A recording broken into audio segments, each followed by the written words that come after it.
नमस्कार दर्शक बंधु मु सुदर्शन आपण मानक पुणी थे स्वागत जनाऊँगी एक फ्रेश वीडियो सहित आज वीडियो आम आलोचना करवा शिक्षक नियुक्तिर परिवर्तन उपर जोटा कि आमर आसी 2019 जातीय शिक्षा नीति उपर ता सहित मु आपण मानक कहबी जो आगक आमर नियुक्ति हबार अच्छी शिक्षक नियुक्ति तो तार जो सिलेबस रही सिलेक्शन प्रोसेस जो रही विषय मु आपको यही वीडियो जनइबी।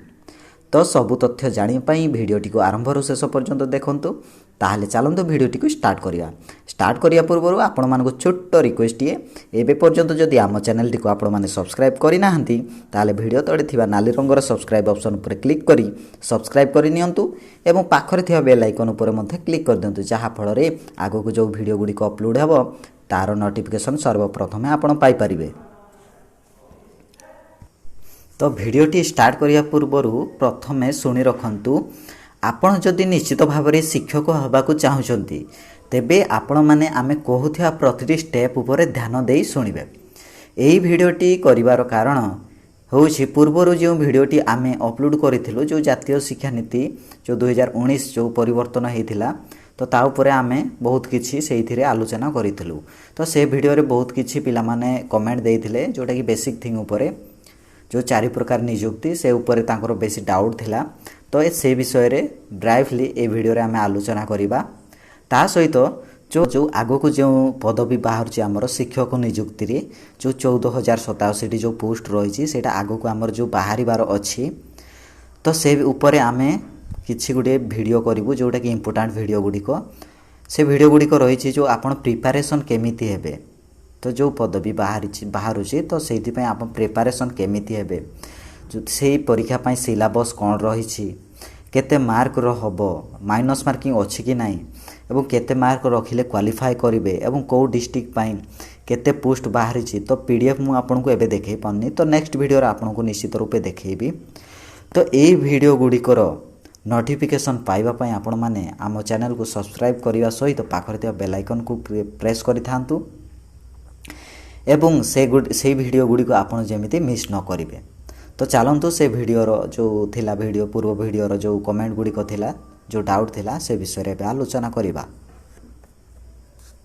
जो पूर्व वीडियो रे कुआ जाइथिला 4 प्रकार शिक्षक नियुक्ति हेबे तो जेमिति कि वर्तमान जेमिति चलीछि पूर्वरु जेमिति थिला तो प्रथम टू आरंभ करी पंचम जाके कौन कोर्स थिला सेते बडे को ना थिला हमर DLD with paper 1 DLD with paper 1 रे कौन होउथिला ना हमर प्रथम टू आरंभ करी पंचम श्रेणी पर्यंत शिक्षक नियुक्ति हेले पाठ पढ़ाई पारुथिला। वर्तमान कौन हबो ना जातीय शिक्षा नीति 2019 अनुसार जो डीएलडी विथ पेपर 1 केवल तृतीय चतुर्थ पंचम पाई से शिक्षक होई पारिबे प्रथम द्वितीय से पढ़ाई पारिबे नाही। तो प्रथम द्वितीय पाई सेटा गोटे अन्य कोर्स करने को पड़ो जोटा कि ECCE एटा करने को पड़ो।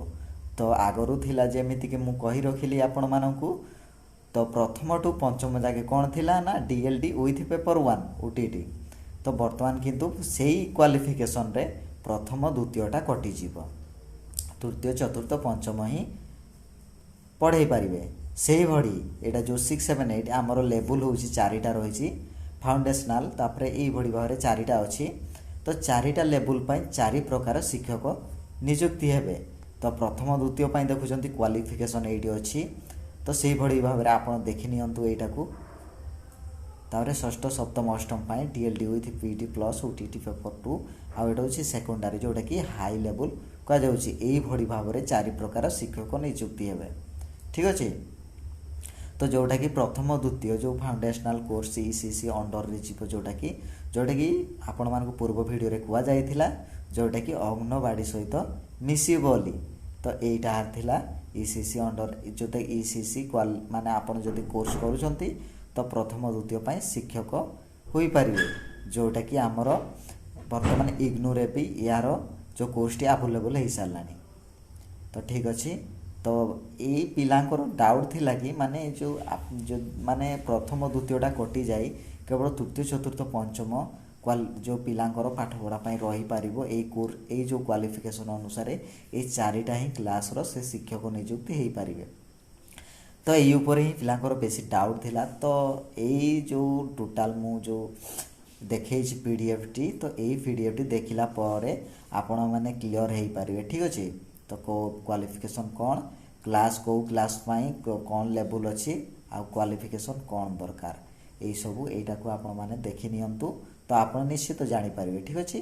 ताहले विदाय दिंतु, पुणी देखा नेक्स्ट।